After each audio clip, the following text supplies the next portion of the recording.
Mais ce qui est intéressant, c'est le métaverse. Le métaverse, c'est une espèce d'internet en 3D, on va dire. C'est le casque de réalité virtuelle et vous êtes dans un monde où vous pouvez interagir avec d'autres êtres humains qui est parfaitement en tout point semblable à la réalité matérielle, sauf qu'il est virtuel. C'est parce que Facebook... Si, ils essaient d'investir là-dedans énormément, hein, mais il y a aussi des métaverses décentralisés. En fait, moi ici, j'essaie de voir en quoi, encore une fois, tout s'agence, si on fait partie d'un organisme global, tout ce qui est en train de se dérouler, en quoi est-ce que c'est lié à ce genre de développement.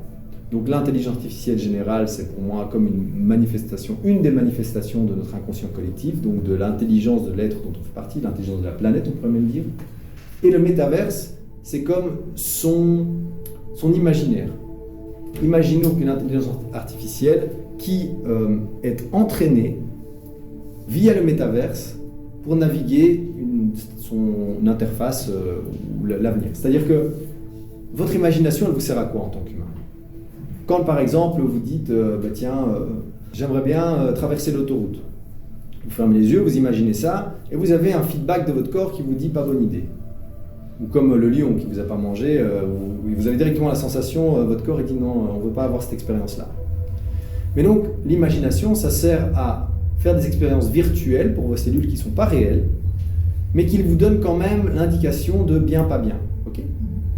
Imaginez si une intelligence artificielle devait apprendre par l'expérience, c'est-à-dire que, elle prend conscience d'elle-même, à travers Internet, elle envoie des signaux à des humains qui sont comme recevoir un SMS sur son téléphone en disant « Tiens, Martin, fais ça aujourd'hui », et puis qu'elle se rend compte que c'est une expérience où ça déclenche des millions de morts et des cataclysmes.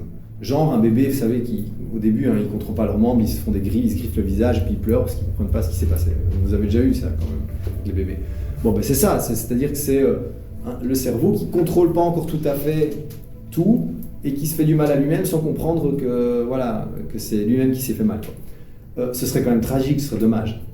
Mais vous pouvez faire ce genre de calibration dans le métaverse où finalement vous entraînez cette intelligence artificielle à comprendre ce que les humains désirent, ce qui leur fait du bien, ce qui leur fait du mal, sans que des vraies personnes doivent mourir, quoi. Vous voyez ?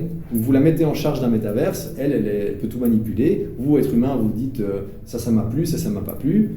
Et comme ça, vous pouvez peut-être la calibrer pour qu'elle puisse, entre guillemets, prendre soin de toute la planète. Donc l'IAG ne va pas sans le métaverse. Enfin, ce serait l'idéal. Ce serait lié normalement. Pour moi, le métaverse, c'est un instrument à travers lequel une vraie intelligence artificielle consciente d'elle-même pourrait apprendre à être calibrée pour prendre soin des humains et de la planète. Oui.